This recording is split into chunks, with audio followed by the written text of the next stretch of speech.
Please, can I have a mango? Move away, old hag. Just one mango. I am hungry. Are you deaf? Don't get me mad. Just one mango.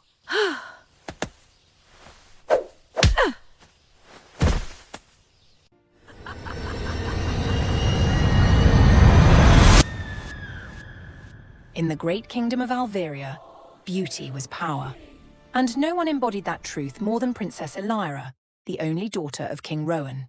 From the day she was born, the kingdom celebrated her face before they ever wondered about her heart. As she grew, her beauty only deepened. Her skin was smooth and glowing, her hair thick and dark like polished silk, her smile capable of stopping grown men in their tracks. Wherever she walked, people bowed lower. Wherever she stood, attention followed. And, slowly, without anyone noticing, beauty became her crown. Princess Elira learned very early that people obeyed her not because she was kind, but because she was admired. When she smiled, doors opened. When she frowned, punishments followed. When she spoke, no one dared question her. So she stopped trying to be gentle. Why should she? The world already belonged to her. Servants trembled around her. If food was too hot, she flung it away. If a dress felt slightly uncomfortable, the tailor was beaten. When poor villagers lined the palace road hoping for leftover food, she ordered the guards to chase them away. Begging is ugly, and ugly things should not be near me. King Rowan saw it. He felt it. But he did nothing. She is young, he would excuse her. She will change. But Princess Elira was not changing. She was becoming harder, sharper, crueler. One afternoon, dressed in flowing gold fabric and jewels that shimmered under the sun, Elira walked through the palace gardens. Mango trees stood nearby, heavy with ripe fruit, their scent sweet in the warm air. She paused beneath one tree, admiring her reflection in a small silver mirror. That was when a voice interrupted her. "Please, my princess." Elira looked up, annoyed. An old beggar woman stood a few steps away. She was thin, bent, and trembling slightly. Her clothes were torn rags, her feet cracked and dusty. Hunger sat deeply in her eyes. "Please," the woman repeated softly.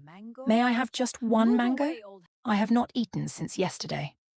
Elira stared at her as though something unpleasant had crawled onto her perfect day. "One mango," she repeated slowly. "Do you know who I am?" The old woman nodded. "Yes, my princess." "And you still dare to ask?" Elira snapped.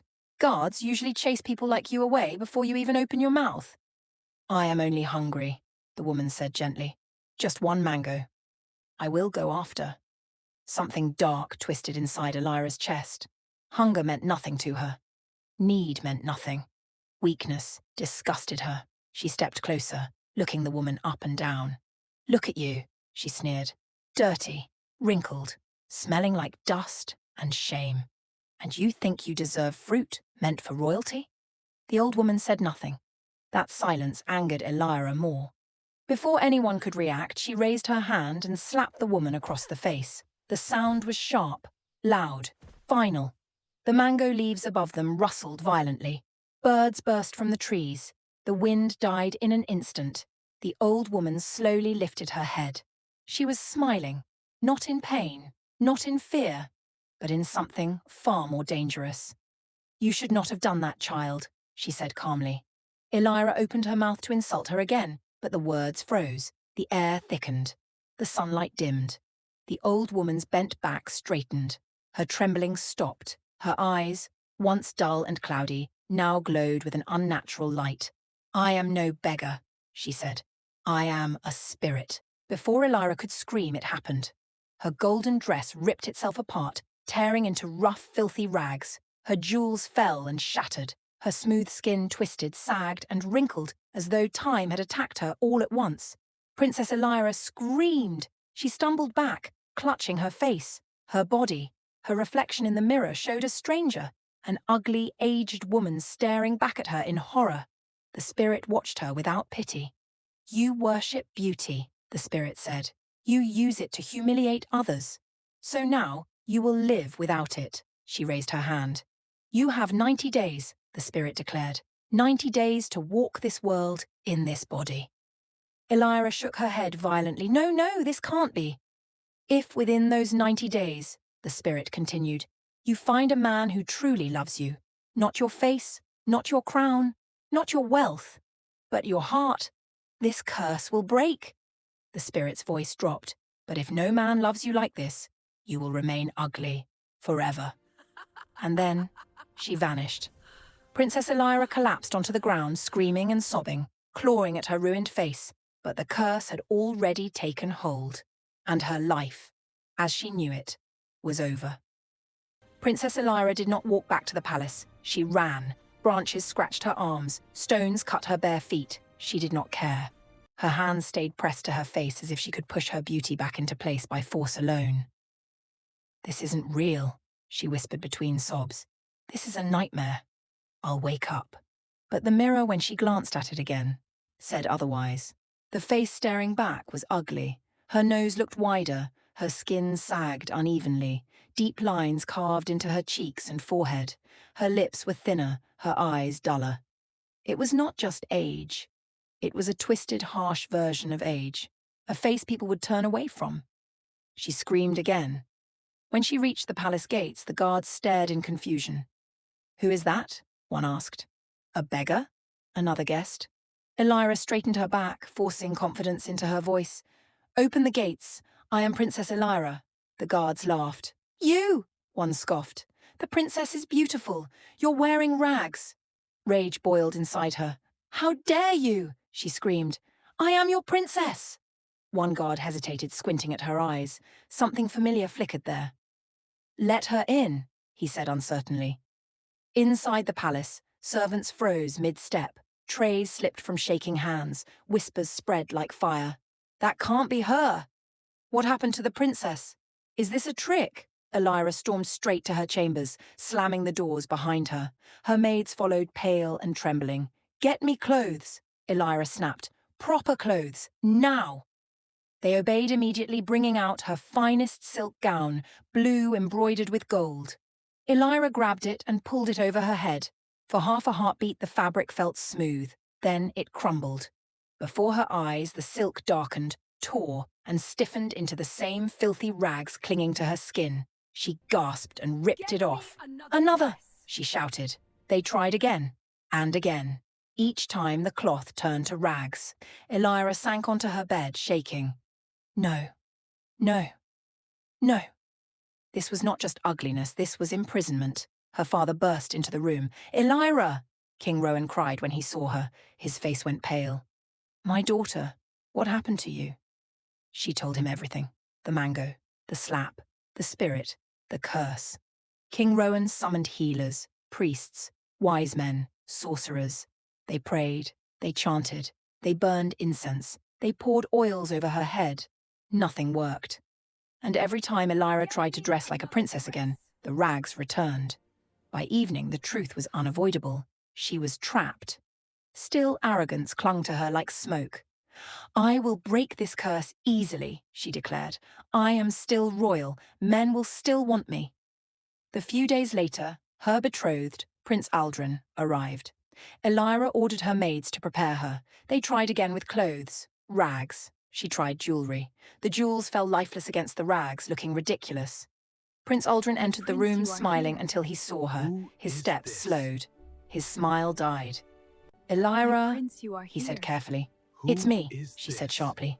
Say something. He stared. This was not the woman he had agreed to marry. This was not the beauty he was proud to show off. What happened to you? He asked. A curse, she replied. Temporary. He took a step back. You expect me to marry you like this? Her heart pounded. Of course, I am still a princess. He shook his head. I wanted a queen who would elevate me, he said coldly. Not this.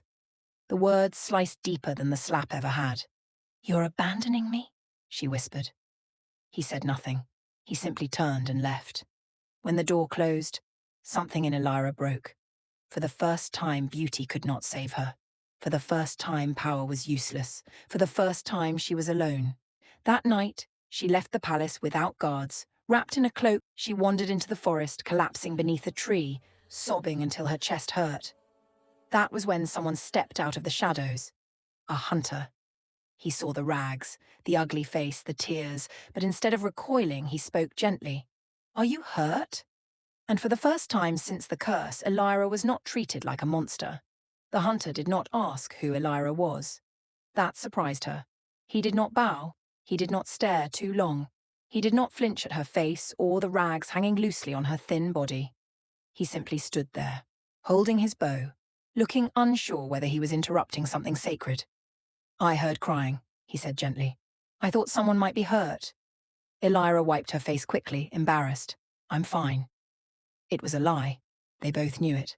The hunter hesitated, then sat on a fallen log a short distance away, careful not to crowd her. "You don't sound fine," she laughed bitterly. "I used to think crying was weakness. And now? Now I know it's honesty." Something in her voice made him stay. That was how it began. Not with love, not with attraction, but with quiet companionship. They met often. Sometimes they talked, sometimes they sat in silence. He told her about his life, about hunting, about losing his parents young, about sleeping beneath the sky. She told him nothing of the palace, nothing of crowns or curses. She was afraid that once he knew who she had been, he would see her differently. Days passed. Weeks. Elira noticed changes in herself before she noticed them in him. She said, "Thank you," without thinking. She listened instead of demanding. She noticed hunger in others because she had felt it herself. Once she tried to wash her rags in the river, hoping just once that clean water might fool the curse. The moment she put them back on, they turned filthy again. She stared at the riverbank and laughed softly. Not in anger this time. "I understand," she whispered. "You're not done teaching me." The hunter watched her from a distance, confused by her laughter, but he said nothing. What Elira did not see was how his eyes softened when she smiled at strangers. How his chest tightened when she shared her food with a passing child. How he noticed the strength beneath her broken pride. He had fallen in love, quietly, hopelessly, and he never planned to say a word. As the 90th day approached, Elira grew quieter. She counted the mornings by the ache in her bones, the nights by the weight in her chest. On the final morning, she did not cry. She sat beneath the mango tree, the same one where everything had begun. "I think this is where it ends," she said softly when the hunter arrived. He frowned. "Ends?" She looked up at him, her eyes calm, accepting. "The curse." He felt his heart skip. What curse? So she told him everything. The slap, the spirit, the rags, the rule. When she finished, silence stretched between them. "No man loved me when I was beautiful," she said quietly. "So why would anyone love me now?" She smiled, but it was the saddest smile he had ever seen. "I think I deserved this," she continued. "If I remain like this forever, at least I won't hurt anyone again." She stood, ready to walk away. That was when he spoke. "No." She turned. He stepped closer, his voice shaking, not with fear, but truth. "You are wrong." Elira laughed softly. "You don't understand?" "I do," he interrupted. "I understand more than you think." He took a breath. "I have watched you change, not because you were forced, but because you finally saw others." She shook her head.